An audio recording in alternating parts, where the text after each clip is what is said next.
Invincipals, and welcome back to Invincipod, probably the greatest podcast about the Amazon original series Invincible. My name is James. I'm Ralph. And today we're going to be talking about Season 1, Episode 4, Neil Armstrong, Eat Your Heart Out.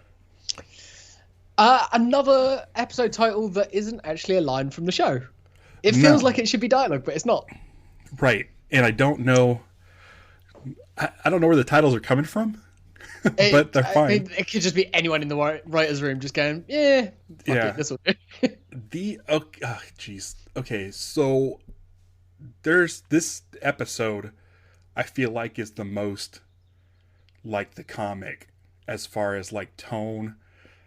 We get that classic Kirkman Invincible setting up shit. Like, yeah. So like just the opening scene, I'm like, okay, cool. This is neat. It's sort of like a long, prolonged cold open of Egypt or somewhere sort of out that way. Yeah, and it's the setup to like just any like mummy movie, isn't it? Right.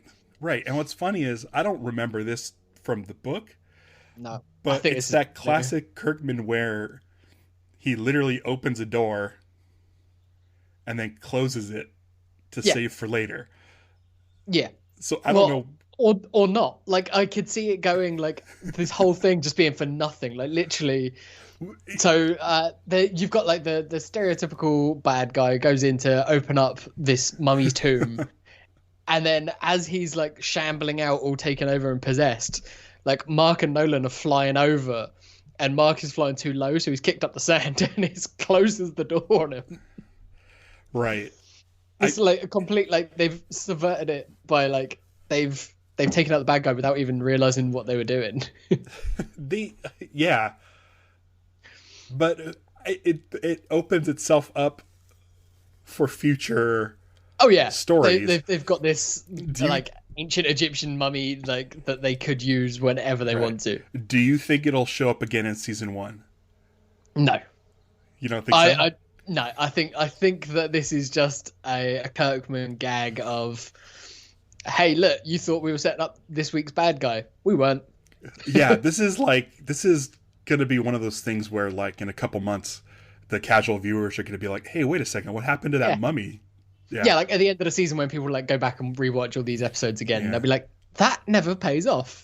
That was one of my favorite things in the book. If you read the monthlies, they have the Invincipals section in the back where Kirkman answers and fields questions, and there's, the editor fields questions and stuff. It's the letter section. Yeah. And I remember the one where he said that there were a couple of threads he started and forgot to finish. And I'm wondering if with the show, he wants to complete those threads. Yeah, that's it. I was watching an interview with him yesterday, and it was on Kind of Funny. So Greg Miller and Tim Gettys and those guys. And like they've known Robert for a while, but this is the first time they've been able to get him on, and they've been big fans and like pushing the show. They've been pushing the books for years. They've been trying to get their audience to read the books, and they were sort of talking about Kirkman's plans and like, does he want to do like the whole run of the comics? And he's like, well, ideally, of course, I'd love to. Right. And he's like, in a dream scenario, we'd go beyond the books. We'd tell that story, and then we'd keep going. He's like, if this is as successful as Walking Dead was for him, like that's what he would like to do. He would like to keep the story going, but like changing stuff up. Right. And you don't know where the story ends. No, I don't. I mean, I've got a rough idea, but I don't know whether I've got at least 2 trades worth that I haven't read or like at all. Probably more. I can't believe you started over again. I'm enjoying it more. I'm enjoying it more because I'm a bit ahead of where the show is, but like then the show does an episode like this where it does like a few issues worth of story in one, and it's like it catches me back up, and then I'm like, right, more. Man. Like I mean, I guess we don't really talk about the book, but I wish I could talk to you about more, but it's fine. Okay, so speaking of the book, like, and Kirkman knows where everything is going, and the readers know where everything is going, and then I'm hoping, I feel like it's being laid on so thick that it's obvious to everybody, but I don't know if it's just because I've read the book of what's coming. I See, I'm in the same boat, but I mean, they're flat out saying it at times. Like, Right. so we're talking about Nolan, Right. like, and like Cecil is now, because we've been introduced to Cecil earlier than we were in the book. Like, he suspects Nolan for the murders of the Guardians. Right. Damien Darkblood has been on the case, and he's been snooping hard around, like, Right. like Mark, Debbie, and everyone. Like, I mean, he hasn't really talked to Mark all that much, but like, he's talked to everyone else involved or related to it. Dude, the worst, the most, the roughest scene to go through in this episode, and probably of this series up to this point, is Nolan convincing Debbie that he's innocent. It was brutal. It was so brutal. And even like when later on, when they're in Rome, and he's just like, "Do you trust me? This has got to be us. This is us. It's you, me, and Mark against the world, essentially." And like, Rome is being attacked by a dragon, and he's just like, "Look at me. Like, do you trust me? This is us." And it's like, Debbie's freaking out. She's like, "Yeah. I trust you. Now, can you go and deal with that?" And he's like, "Nah." Yeah. And it's like, oh damn. And this is just after he'd like shown some sympathy for the guy dressed up as Caesar and everything. It's like, there's all these things. I feel like it makes me want to believe the mind control theory that Immortal had. And it's like, the way Kirkman works, it's making me as a reader doubt that. And also the fact that in this episode we've seen something that can control a mind, or at least imitate another person. Like, we're introduced to the Sequids in this episode from Mars. So, I mean, we assumed that that's the first one that's made its way to Earth, but we don't know for sure. They could have come over on like a probe or something. Right. So, who knows? It's so interesting. Could there be a Sequid out there that can't penetrate Viltrumite? Yeah. But I mean, for those of you who read the book, obviously we've seen Nolan kill the Guardians of the Globe. We saw that in the show, and I'm going to say, according to the book, it's not mind control. I'm going to let people know it's not mind control. Yeah. I mean, we're teasing options of what it could be, but like, and sort of his attitude since then has been kind of led us to believe that he is kind of not a good guy. But again, could that be the mind control? So I like that Kirkman and company are able to put doubt in my mind. And if there's one writer out there that makes you go, I know this story already, but if they're going to change it up, Kirkman is the one writer who I would think who would just throw a curveball and just be like, you thought you knew where this was going. You didn't. Even the fans, like, even with that trailer, the second trailer where we're like, oh, they're showing too much of Nolan being, evil. I'm like, that's for the fans. Like, only the fans know what's really going on. Yeah, I think we talked about it, didn't we? Yeah. Now that we're getting deeper into the show, we're halfway there. God, that's insane. I don't know. I kind of. There's lots, like, even when Mark and Nolan are at the top of Everest, like right at the start of the episode, the way that Nolan is talking about humans and how, like, it's a beautiful place. It's a shame that you're so dead set on fucking it up. Right. And it's like he's showing contempt for humans, and then he keeps on talking, and Debbie even mentions it. It's like, you keep on talking about home, you keep on talking about Viltrum. Right. Like, what has brought this up all of a sudden? And like he says that it's Mark getting his powers, and he wants him to know his history and his people and stuff like that, which I get. I mean, it's an immigrant story, isn't it? Essentially, it's like, you know your lineage, but we know what that means. Yeah. And no one else does, because he's never told Debbie about his people or what he's there for, other than, to be this great protector. Right. It's interesting. I don't know. I mean, I'm excited. I don't know if I would be happy if they deviated from the books. I feel like they can't with this. Not too much.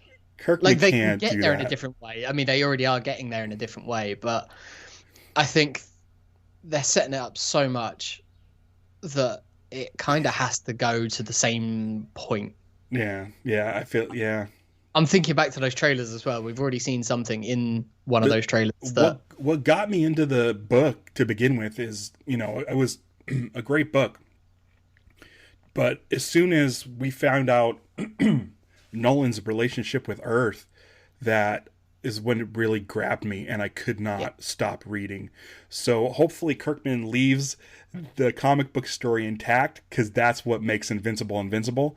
If he finds some other way to change up the story and keep it going, then that's cool. But man, it's exciting to watch.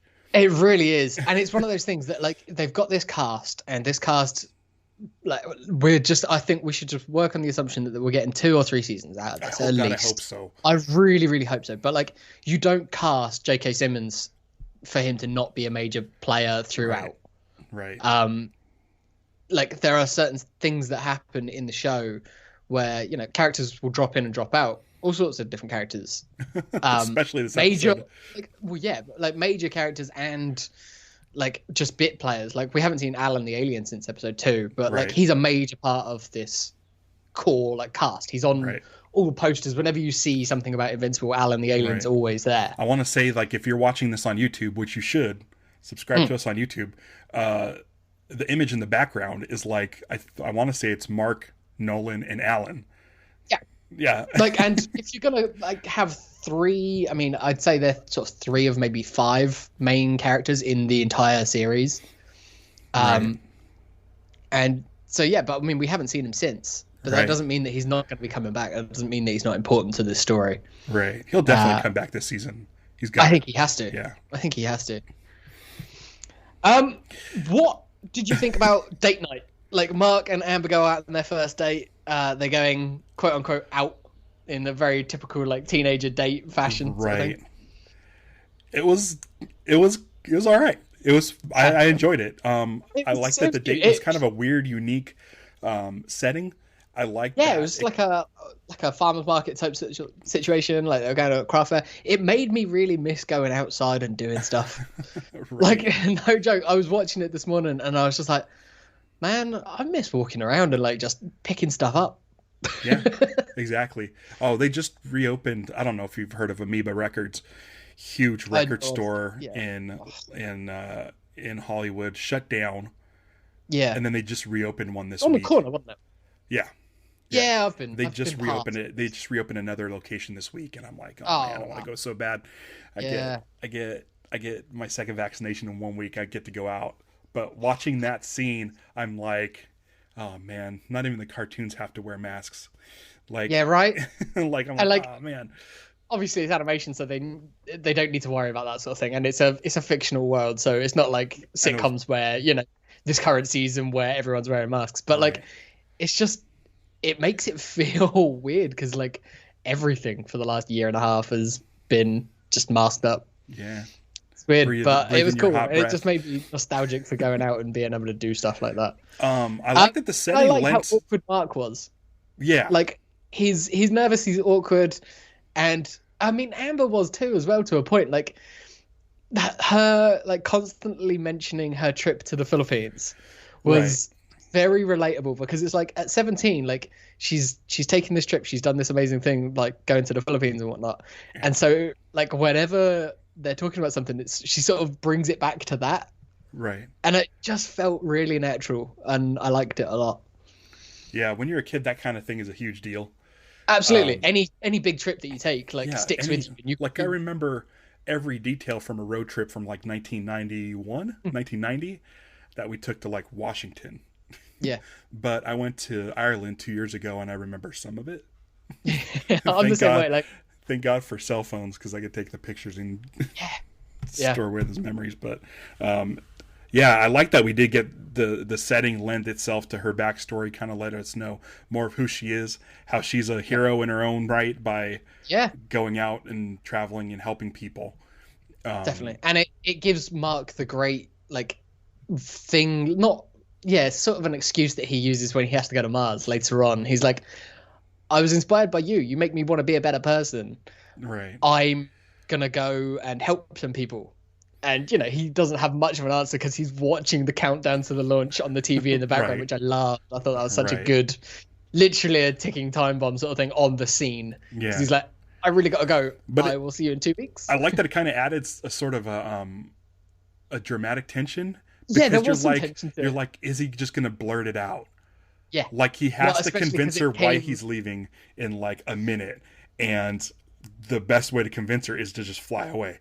Yeah, show her. It's like, I'm a Yeah. superhero. I'm invincible. I got to go help those guys that you're watching on TV. Right. But yeah, and it comes just after the conversation with Eve at school where she's saying like, Don't. dating normal people sucks. It's hard work because, you know, you do have to lie to them. Like, But he throws in the jab of yeah, like that dating Rex. wasn't cool. It's pretty big. And yeah, so by sort of saying that, you know, dating Rex didn't go any better. Right. But yeah, she, being the supportive friend that she is at this point, she's like, look, if you're serious about her, then you can tell her, but you just got to make sure that you are like dead set on doing that, because once that cat's out of the bag, like it can't get put back in. Right.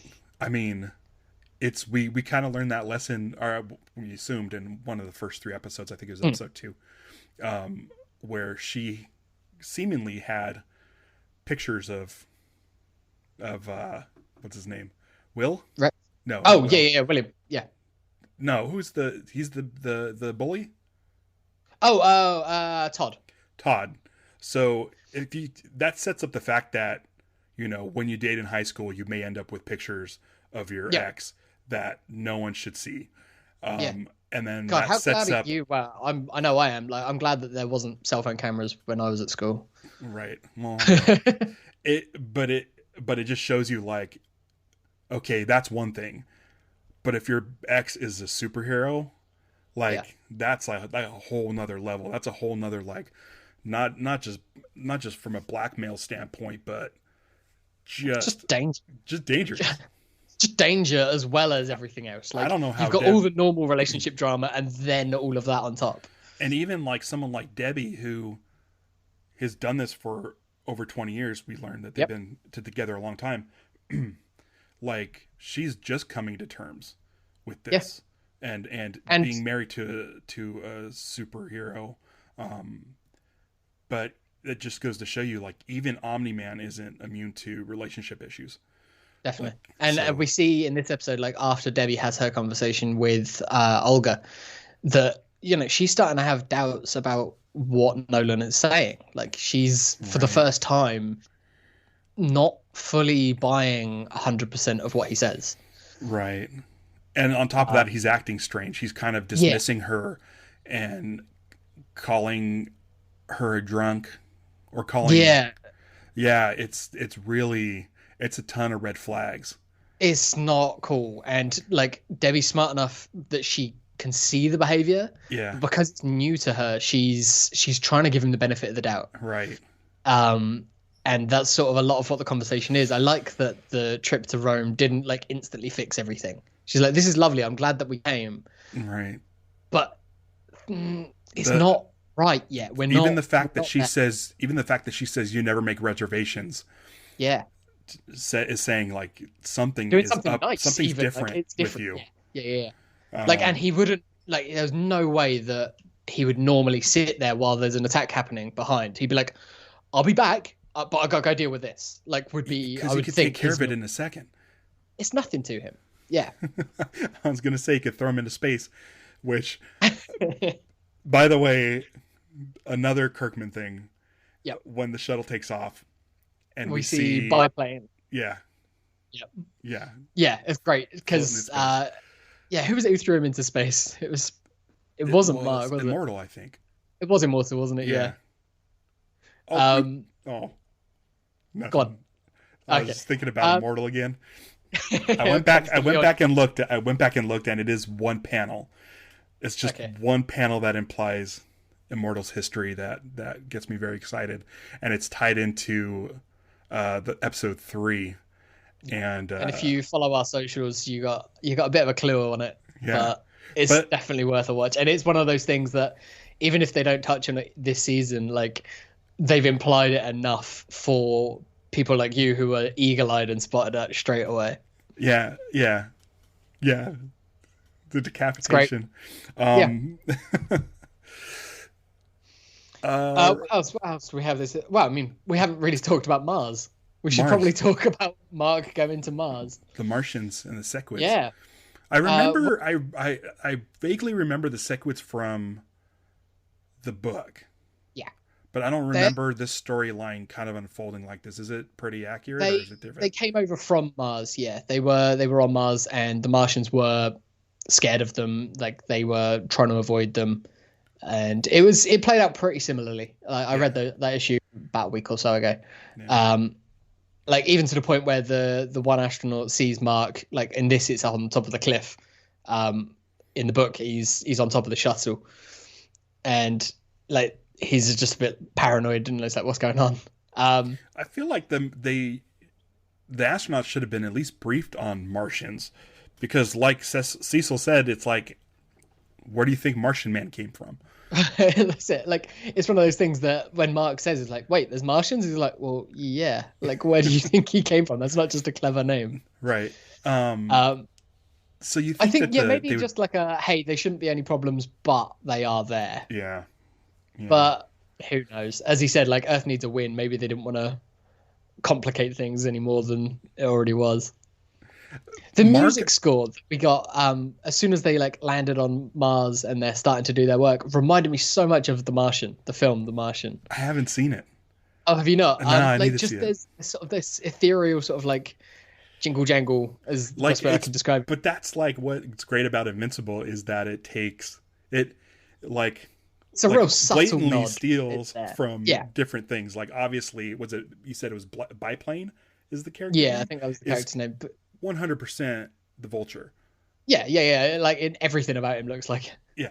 So doing that with the music, I didn't notice because I haven't seen The Martian, but I did notice the music a little bit more this episode. We get a couple more needle drops, which are great, and then they are loving using Run the Jewels. Like, like, I think there was at least 2 tracks with Killer Mike on there today, and it's good. It works, and it's like, again, like, if Run the Jewels ends up being sort of the soundtrack for the Mauler twins, then I'm into it, because there's twice now that we've heard tracks from them with scenes with the Maulers, whether it be one Mauler or 2 Maulers.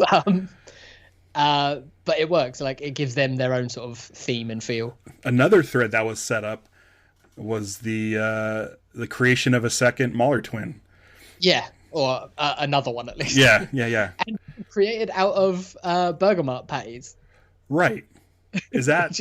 I don't remember that from the book. I don't remember how we saw the Maulers get created in the book, but I like this whole sequence where... It felt very Jurassic Park. Because he looks like a very big... Like, the Mauler twins look like brutes. Yeah. But this one, the one that we have, which we're assuming is the first one, maybe not, definitely smart. Like, for him to construct this stuff, I'm sure he's done it before. We saw that. I mean, we saw a lot more of that in the books. So I'm glad that they're doing it in the show. It's like, they are big, brutish guys. And they're like, we see that to even draw some blood, he has to use like a big industrial drill sort of thing. And it's brutal, but it's like, okay, cool. But that's not their real power. Like, their power is their intelligence. They are crazy smart. Yeah. And I do like that he goes in, looks in the microscope and looks for that specific cell to replicate, and just that whole process. But the Burger Mart patties made me laugh, because I thought, like, okay, he needs to, like, it's one thing to grow something, but it needs some sort of living organic tissue, and I think it's funny that they use made of frozen Burger Mart patties. Like, it's such a great callback. Like, that's the kind of stuff you love.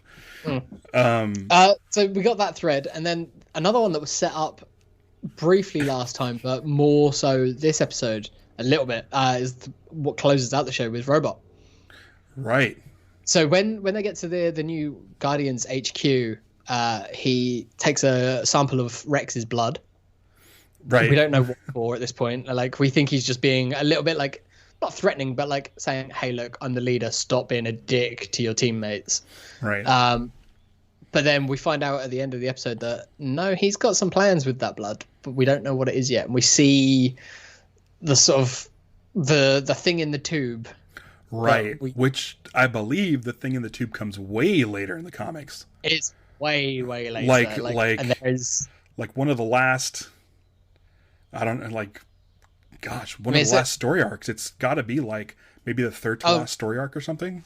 Okay, like I've seen it. I know something to do with it, so it might not be quite that near the end. It just feels like it's so late. It's definitely further through. And also stuff with Rex. Like there's stuff with Rex and Robot that comes up later on. Right. So it's interesting that they're doing all of this stuff. Like even if it's just laying those very first foundations of these story threads, like it's the benefit of doing this series when the book is already finished. So he can lay all of this stuff in there and just sort of seed it for future if they need to. Right. And we got another scene between Monster Girl and Robot. Yeah, Monster Girl really feels like the heart of this new team. Yeah. Like they're using her in that way where she's trying to make peace with Rex. Right. Just be like, we're cool, right? And he's like, yeah, okay. The other guys were kind of dicks and whatever. I do like that Shrinking Ray still seems to be out of the loop. Yeah, she's definitely like the one who's a bit out of place. She's just kind of like, I guess I'm just here as well, which is fun. Yeah. Like, just filling out the numbers essentially on the team. Yeah. Right. Donald's the one that gets rid of Damien. Yeah, Donald. I didn't think it would be you. Yeah. Well, I mean, the first like major thing we see with Donald is when he's asking Cecil, like, why are you okay with Mark going on this trip to Mars? Because like the original plan was to send Nolan off, right, so that they'd have some space so that they can investigate him for these murders. Mm-hmm. Cecil's okay with Mark going because he gets to sort of essentially test out the kid, see if he's A, up to snuff, and B, where his loyalties lie. Right. But yeah, then Damien Darkblood hasn't given up. He's convinced, like he's full on convinced at this point that it was Nolan that did it, to the point where when Nolan confronts him, he's like, what are you going to do? Murder me like you murdered the rest of them? God, that scene was great. Yeah, like the threatening, like Nolan just in the shadows threatening. Yeah, because after last episode, I was like, okay, Damien's dead. He's done. Yeah. He's... But instead, like, Nolan sees that as his way out. Like, he can pin it all on Damien Darkblood. Right. And get away with everything scot-free. Hopefully, in his mind, he can anyway. But yeah, then later on, when Nolan and Debbie are in Rome, isn't it? I think Damien goes back to the house and he's snooping around. He's in the cupboard at some point, and then he comes back downstairs and Cecil's there, and he takes him away. Takes him presumably back to the Pentagon or something, and he's like, "Yeah, no, you're right. I don't believe. I know that you didn't do this. I know that you're being framed for this, but we're kind of just got to go through the motions here. We need you out of the way." Yeah, you didn't listen to me. Like, we could have maybe worked on this together, but you just were dead set on doing this your own way. But I can't have that. He deals in shades of grey, not black and white. I love that Cecil and the Pentagon use all these incredible tech. And it's, they have like cloaked soldiers and transporters and all kinds of crazy stuff. And as soon as Damien steps into that circle, it's awesome that they also have knowledge in magic. Yes. Like, they know it's the whole Batman thing, isn't it? He's got a plan for everyone. Right. And it cracked me up seeing Donald sitting there with a book, a candlestick, and a bell. And and it's the way they set this up is so amazing, because it's like Damien already knows he's screwed. He's already stepped into the circle. As soon as he steps, and he says, I can't believe it was you that's going to do this to Donald. Yeah. And they go through the motions. Donald just starts reading the book. The candle's lit. Cecil decides he's just going to grab the bell to finish it off, and decides to listen to Damien Darkblood. And then as soon as he's done listening, he just rings the bell, and that's it. Like, it's like a process that I feel like they've gone through before. Yeah, and he even sort of says to Donald, he's like, he's not dead, don't worry, he's not dead, he's just back in hell. Yeah. So, I mean, assume that maybe he'll be able to get back out, but who Right. knows? Like, we know from other conversations so far in the season that like he's doing all of this to try and keep himself out of hell. Okay, now He's very much like a Hellboy representation in the cartoon, as opposed to right. just Rorschach. straight up Rorschach. Yeah, Right. I think I like the design in the book more, I do too. but I mean that's fine. Still like It's the close character. enough. It's similar, but Right. it's slightly different. It's such a different, it's a different look. So in the like, this is his sort of like exit from the scene at the moment, possibly. Whereas like I was just reading in the book, like it's quite a way after we get all the reveals about what happened to the Guardians. In the book, Damien Darkblood just shows back up at the Pentagon, goes to see Cecil and Donald, and he tells them everything, and they're like, "Oh yeah, we know. We've dealt with all of that now." And he's like, "Herm," and then just sort of walks off, and that's it. Like that's the last we see of Damien Darkblood, I think. And it's just like, okay, so he's sort of being dispatched without anything. So I feel really dumb, but I didn't understand the ending of the episode. I wasn't quite sure. Did I miss something? Was there something he left behind? See, I was watching. Yeah, I went back and watched the scene earlier on, and they definitely focus on him being in the closet a little bit. Yeah. But like, I didn't notice him put anything down. Like, I was expecting him to like leave something or. Right. But yeah, no, I didn't notice anything. And then at the very end, like we linger on it and we hear him in the closet, assuming. Right. Like, but it's weird. I'm glad that I wasn't the only one. Like I was watching it and I had my curtains like wide open, so I had a bit of glare on my TV screen. And I was like, I've seen the episode before. I don't need to like close off the nice sunshine that we've got today. Yeah. But I was like, oh shit, is there something on the shelf that I'm missing? But no, I only watched the once, and I'm like, oh, I heard you can hear the he's there. The grunt. Yeah, I assume, yeah. But I was like looking for like something out of place, or maybe or like his hat or some anything, like just a totem of him. Okay. I think that's kind of got to be what it is. It's like he's there. Maybe he can't be like in physical form or something. He can just sort of watch from hell. Is there like a Ouija board or something in there? Maybe. Yeah, I don't know. Who knows? I could see Kirkman doing that. Yeah, it could be anything. But yeah, I'm glad that I wasn't the only one who. Okay, good, because I felt really dumb because I was like, oh, cool. He's still like, I understand what they were getting at. Like he's not gone, and that's where he was. Early in the episode, I just couldn't physically see anything that I was supposed to see. So that's good to know. I'm sure. It could have just been something like his breath coming out that like I couldn't see on my screen or something. Right. Like just the cold breath that everyone else seems to get. Let us know on Twitter or anything like that. Comments on YouTube. Because because I felt like, oh man, should I even bring this up? How stupid I am! I didn't notice this, and I'm glad you didn't notice anything either, because I feel a little bit better about it. I feel like after like years of watching Lost, I'm kind of an eagle-eye viewer, and I'm like, oh no, I don't get it. We're sort of trained by Lost, weren't we? Cool. Anything else from this episode? I don't know. It seems so jam-packed, and I can't think of anything else. We did get another scene with Adam Eve, which is nice. Nice one at the school. She's having a crisis of faith. Sort of, she's not sure if she wants to be a hero. She doesn't know if she wants to do the superhero thing on top of everything else. Some mention of her parents, who, like, again, that's a side story with Eve's parents. Stevie, my wife, had asked me, she's like, does Adam Eve have family? And I said, oh yeah, I think they mentioned it in the book. And I want to say it's not a great upbringing, if I remember right. It's not the best relationship. I can't remember if it's with one or both of her parents, but I know for a fact that she definitely doesn't have a great relationship with her dad.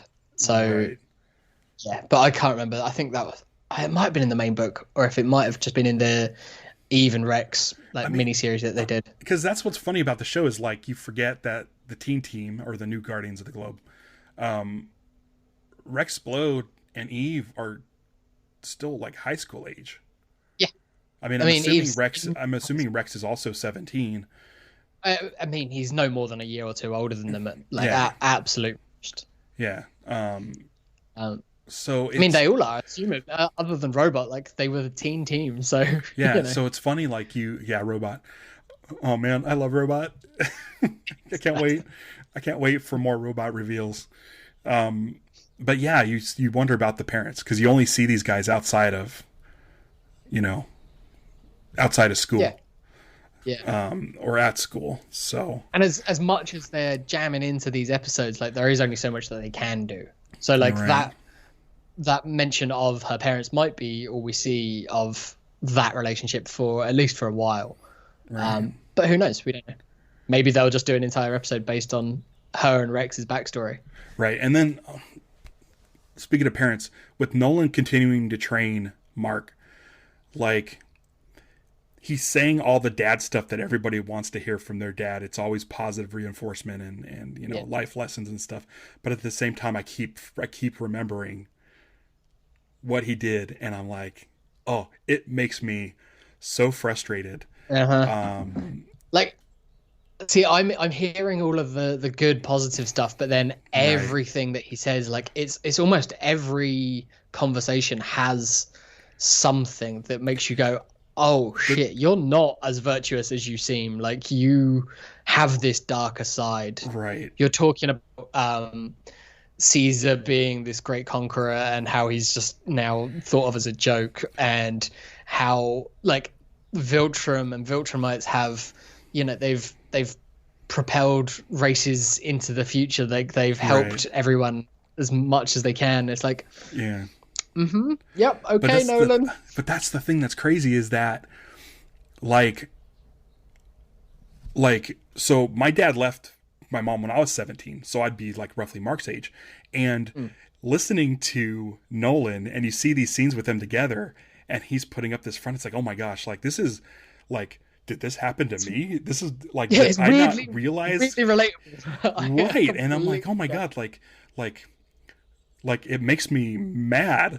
But then when I see him helping Mark, I'm like, oh man, that would have been so ideal if I got more of that. But then I'm like, oh my god. Yeah. So the show is really like fucking with me. That's the thing with Nolan is like, he does seem like he cares about his family. Yeah. Doesn't seem like he cares about much else.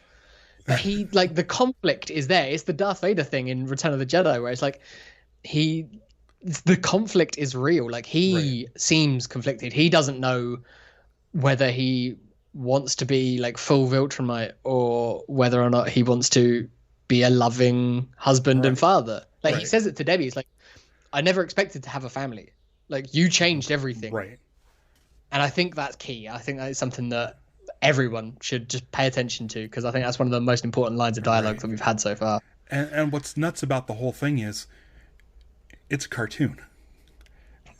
Yeah. Right? So it's like with deeper family drama than like almost anything else on TV. Right. And I mean, I'm hoping, like, I feel like this show is groundbreaking. First of all, there aren't any sort of hour-long anime dramas or anything. And then it's serialized. And then it's tackling these themes. Like, I'm hoping, like, just because I want more seasons, I'm hoping this show goes on. But I'm also hoping it's a success so that other companies are like, let's do this. We can do this. Yeah. We don't need to stick to that format or this format. Like, we work with whatever is best for the show. Right. Like, let's say, like, Watchmen, for instance. Watchmen's an incredible comic series, mini-series, graphic novel, whatever you want to call it. It's a comic book. It was a comic book. They said it was unfilmable. You couldn't make that. There was no way you can make that. Zack Snyder made a 4-hour movie. Not too bad. There's elements of it that are incredible, and there's bits that I'm not a big fan of. But people complain, people love it or complain, whatever. But that's the thing with switching mediums. I think if you were to take, how many episodes or issues of Watchmen were there? 12? 12. Yeah, it was 12. HBO owns the rights. Let's do a true adaptation of Watchmen using the exact same style. After the success of the series, the Damon Lindelof series from last year, wasn't it? Right.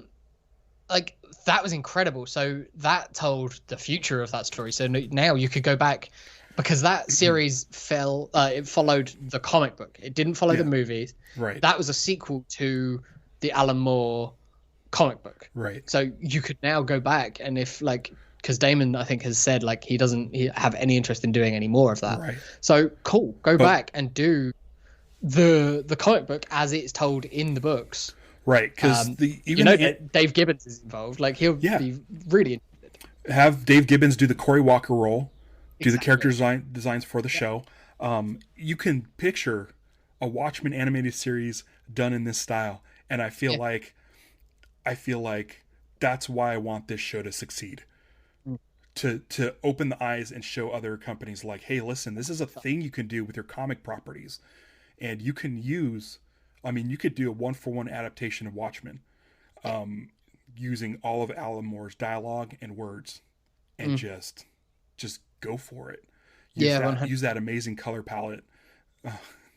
I'm just looking at my shelf now, and the other one that I think this sets up the possibility of that happening is Saga, Brian K. Vaughan and Fiona Staples' Saga, which I like. I've been pushing that on people since it first started, and it's like one of my absolute favorite series. Right.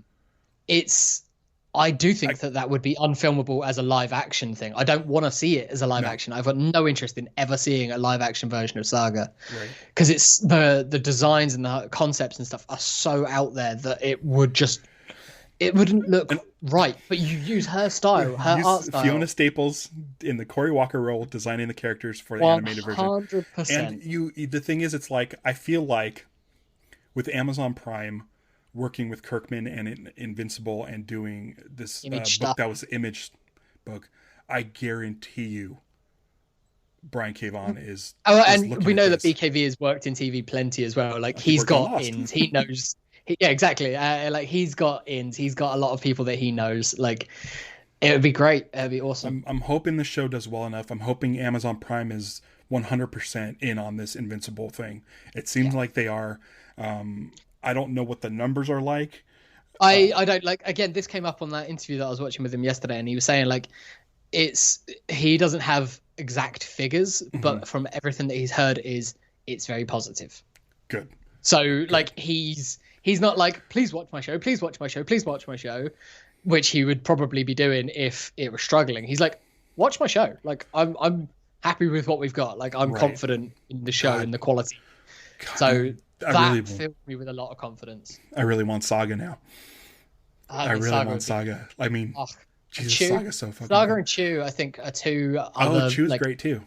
Yeah, I mean that was meant to be an animated. They were meant to be doing an animated series of that, or at least a pilot. That was they got Ken Leung to do the voice. Ken Leung was gonna be Tony Chew.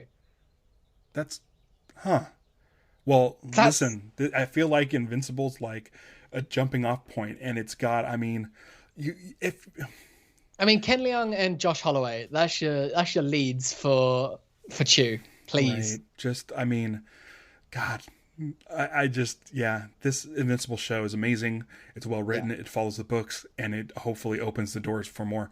Yeah, because I can 100% picture Saga. Yeah. And then if we get Saga, we can get Chew, and if we get Chew, we can let Eric Larson do a Savage Dragon show for crying out loud. Oh man, that'd be amazing. Then like, meanwhile, A Standing Wolfman's being worked on by Kirkman and his team. Right. but I want this to make so many waves that DC and Marvel are like, okay. I don't need the the MODOK series. I don't need that. I want this. This is what I want. Ultimately, I'm just saying I want Warner Brothers to get to the point where they do Jeff Johns' run of Green Lantern in a serialized TV show, because it's such a great run. Right. Like, you could do 5 seasons. Yeah. And do it really good. It's like, how have they not been able to do that in any format yet other than comics? Like it's a blockbuster movie or set up or a trilogy. Right. Yeah, it's there. All right. Cool. Right, I don't think I've got anything else about the state of comic book adaptations. Everybody visit Invincipod.com. go to our YouTube. That's the one I'm really focusing on now. I want people to sign up for that, mostly so we can get the URL. But the way, like with every episode that we do, the page looks more and more cool. Like just seeing the artwork pop up and have it laid out all nice. And you'll also get stuff that I've been saving from other parts of the Invincible community. I might even do just a whole playlist of reaction videos because I've been watching those. I watched one that you'd linked on Twitter the other day, and it was guys great. Were just devastated, and they were like speechless.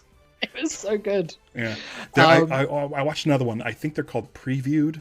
I'm not sure, but one guy had read the books, and the other guy hadn't read the books. So the guy who hadn't read the books, his jaw was open during the Guardians of the Globe scene, and the other guy was like his eyes were wide open, but kept looking at the reaction. Like, can you believe this? Oh, so good. It's awesome. Like the work that you do back end, like with all the artwork and everything, it's amazing, and you get it all out so quick that I love it. So thank you, Ralph, for everything that you do on the show. I just jump on the mic and chat shit for I got to tell you, this first week was it was a lot. It was intense. 4 episodes in 7 days. It's a little bit much usually for my schedule, but now we're easy breezy for the rest of the season. Yes. Right, and until next week, I'm James. I'm Ralph. Keep watching the sky. Bye.